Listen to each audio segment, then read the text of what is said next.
Hey guys, what is going on? It's Ando. Thanks for coming out to the video.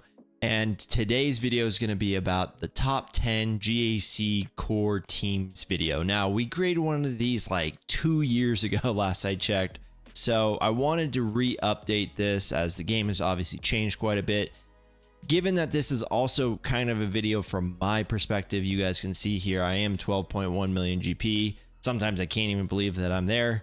It's pretty wild to say that, but this is again supposed to be like with a GAC lens. Now, with that being said, obviously this is tailored for 5v5. With 3v3, we just usually take like the important components of a team and then we just kind of say like that's what we're gonna go with. So these still will fit in sort of a 3v3 format as well, but for the most part these are like, you know, 5v5 squads. So the other thing I don't want to get into before we actually get into the video is what is a core squad or core team, whatever you want to call it. And it's sort of a term that I found a long time ago in, you know, the PvP realm. And really in my kind of Ando's definition of what a core team is, it's some team that kind of offers you a ton of flexibility. That can be in multiple different ways. They're usually a team that's a high banner win on offense. They're usually a team that creates some sort of problem on defense. They can give you that flexibility of these guys aren't just so pigeonholed into a certain counter that they can kind of go everywhere. No matter what you see on the defensive board, they at least give you some sort of some sort of, you know, flexibility within your attack plan or your defense plan.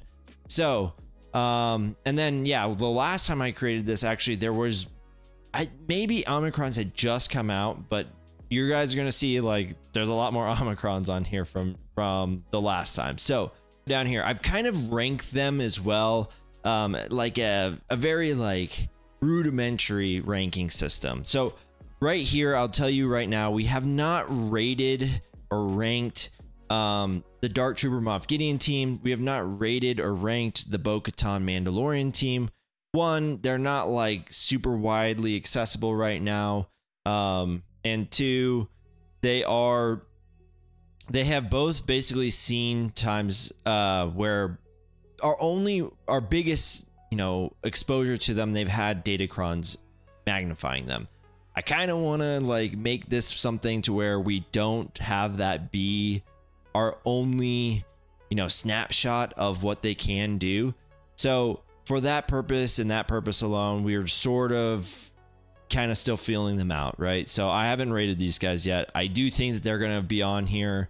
I'm pretty convinced, at least with Bo-Katan, Mandalore, and I even think with Dark Trooper Moff Gideon, we're going to see that even with, once these crons are gone, they're still a pretty good team. So the first team that I have on here is Nightsisters. Now, I thought of a few different times where I was like, man, I don't know if they're going to be on here.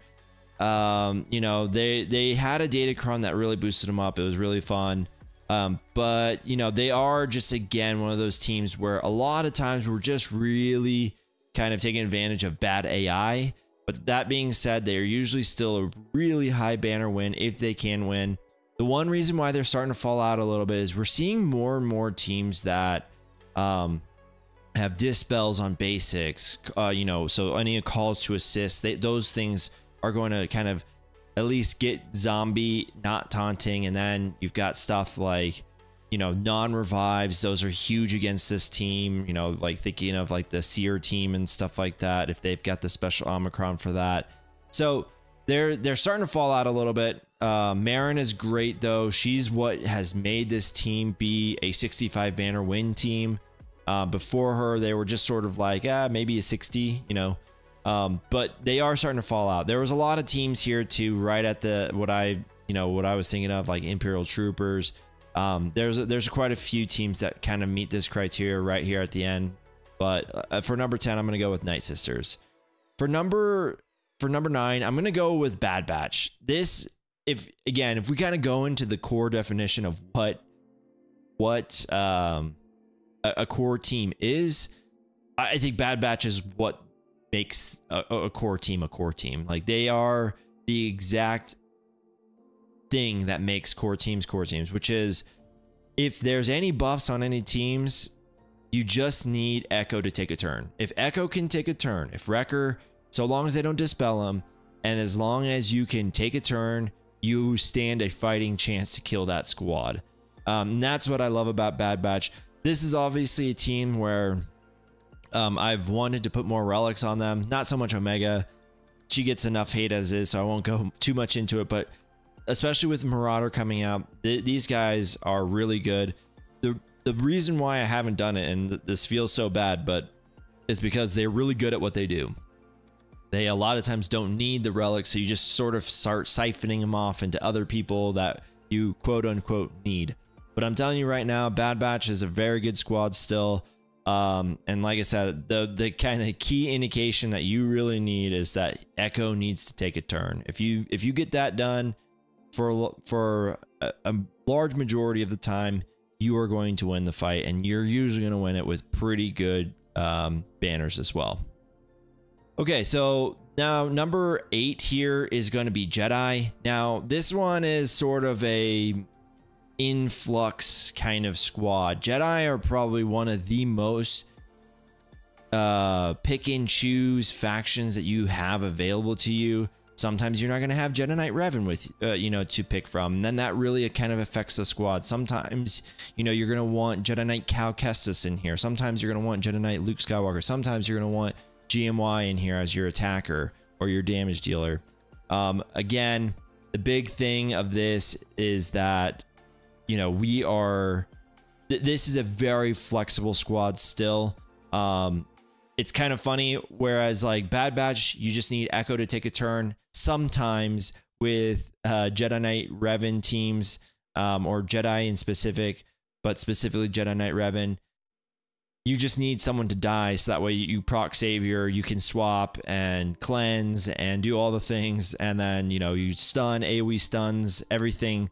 There's a lot of damage here. There's a lot of everything here, a lot of recovery as well. So it's again a usually really high banner win team, but it still is after all these years still making the list, which is pretty cool to see. I also forgot to mention earlier on, this is all non-GLs. I did not want to put GLs in here because obviously at this point we're just 8 GLs in. There'd be 2 different squads. So yeah, this is again just core teams, not GLs. So this is stuff that you should be developing. And in GAC, they can just go and kill pretty much everything. Okay, and the next one, CLS. I mean, there's not much else to say about here. So I guess for, what is this, number 7? Number 7 in CLS. Yeah, these guys are just good. The big thing with them is that Han will always shoot first, so you're gonna gain TM from that. You're gonna gain, obviously damage. A lot of times you can get it to where it's a 4v5 immediately. It's just a really good squad still to this day. There's just, I'm glad that the quote-unquote toxic Leia is over, because it's great to have Han Solo and Chewbacca back with this team. They're just really, really awesome. So for number 7, CLS. Okay, and then our next one here for number 6 is gonna be 501st. This is also a squad that's been around for a really long time now.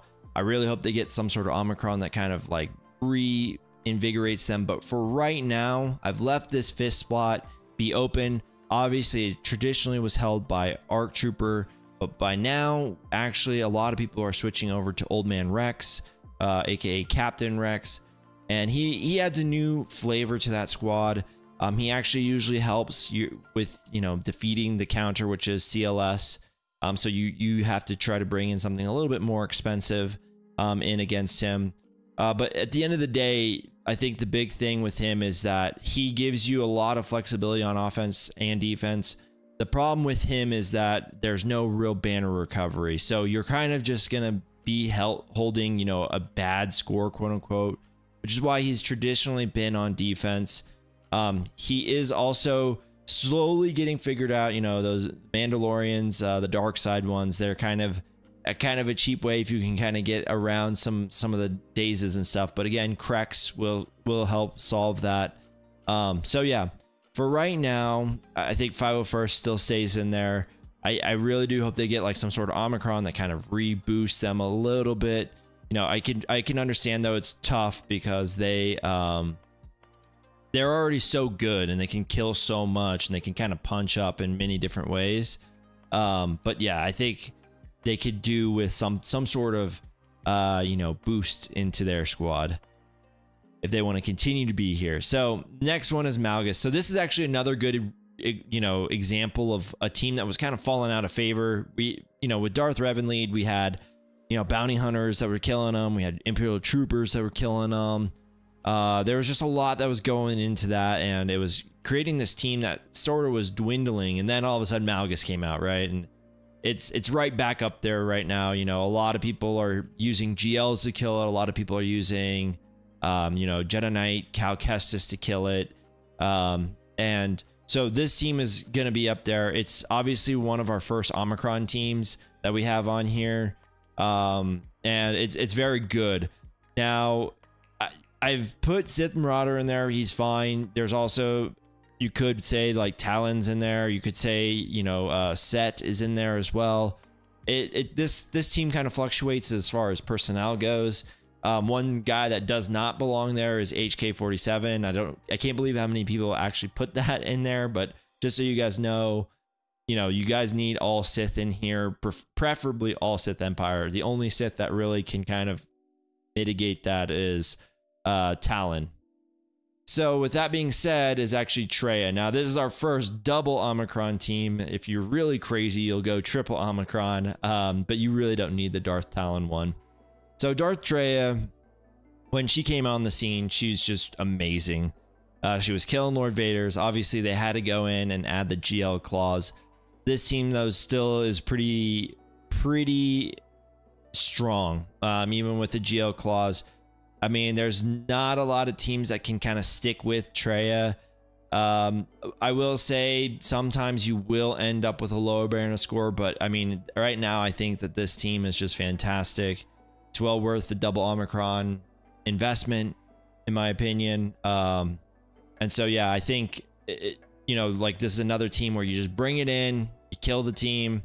If you can't even think that you kill the team, you know, you've always got the one punch wonder over here, Darth Nihilus, and it's very good. And then next is Malos Ufu. Now there's a lot of, like, especially with the Ufu crons, there was a lot of mix and play, and you know, this is a little bit going against my own intuition. We've gotten a few times without like a true Ufu cron. We obviously just exited a very strong Ufu cron though, and what I will say is they seem really strong. They still seem really good. They give you some flexibility. There is a lot of Omicrons that you can throw on this team though. Seer and Terran have, you know, Seer has one. Terran Malicos, he's got 3. So in GAC, those can really either boost you up or power you up in ways that can make you really difficult to beat. Right now, I do see this still as a defensive team, even though they're not going to have the exact same successes they had, you know, when we were all struggling to kill them and we were just deciding to use GLs. But I think this is going to be a core fixture on the team, on the GAC board for a long time. You know, obviously we'll come to see this slot right here. Depending on how Dark Trooper Moff Gideon goes, it might be filled by someone else later on down the line.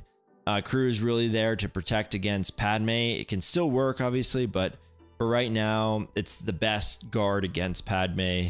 So yeah. All right, so for, I think this is number 2 here, we have Starkiller, and it's pretty crazy. Like, this team has actually had quite a bit of staying power. Even if you just say, hey, it's not killing Rey's, you know, or whatever, I can't get it to work for Rey, I still do think it's a GL killer. But, you know, again, you know, different modding and different, you know, relic levels and all that stuff can affect how, you know, good your Starkiller is. But you pretty much bring Starkiller in against most teams and he's going to kill it. You know, I've seen EP Starkiller kill Gas. I've seen him kill pretty much every team that's on below this list, right? Like, he can kill it. It's one of those things, again, where a lot of times, even if the battle isn't necessarily going your way, as soon as you get to 100 stacks, you drop the ship on them and you re-heal and everything's all good. Now, I did leave the 5th slot open because Old Ben sort of fits right now into the Layat squad. So it just kind of depends on how you want to go about it. You know, I've seen people use GK before if you're going more of like a defensive style. I've seen people use, you know, Barris to be a little bit more, you know, with the regeneration and the reheals. I've seen people use, you know, I've used Plo Koon before for the turn meter. There's, you know, there's quite a few Jedi that fit in this, right? So it's kind of a dealer's choice here, but I still think that this team is fantastic. It's a 1 Omicron team, really, too. I mean, I know people add the second one, but I've done pretty well for myself. Like I said, at 12.1 million GP with 1 Omicron on this team. So pretty cool for that. And then the final one for me is Inks, right? So this team right here, to me, is just fantastic. I mean, they are GL killers. They dominate in ways like in both offense and defense. You know, if you use up like your few counters on offense and you see a Reva on defense, it's going to be kind of tough to kill them. You know, it's not easy to kill them. And they're just so versatile too. Like everyone knows like, hey, they can kill JMK. Everyone knows that they can kill, you know, like certain other GLs, like they can kill like SLKR, but they also just kill just so many different teams. Any cleanses, right? Like Leia's at risk, right? Like there's just so many different teams that can actually get killed by these guys. And so I still have them as the best team, you know, in GAC that's a non-GL. I think that they're just really, really good. They have so much going for them. And so, yeah, I think that that's the #1, you know, core team. It really, and it's weird to call them a core team because you kind of have to develop your team first, and then they're really not that great. And then as soon as you unlock Reva, they just become amazing. So, and again, and it's another one Omicron. I mean, you can go with the second one, but for all intents and purposes, I've done great with just 1 Omicron here on Third Sister because my 2 GI ones are, you know, Territory Wars ones, but it is fantastic how many times that this team has held for me or has killed a GL for me or just got me out of a pinch whenever I needed it. So that's why I have them as #1. Anyways, guys, I hope you guys enjoyed this. Hopefully it was insightful. Hopefully it gives you some, you know, direction on which way you want to go. Let me know what you guys think in the comment section down below. Be sure to like and subscribe to the channel and like the video, obviously. And we'll catch you guys in the next one. Thanks, guys.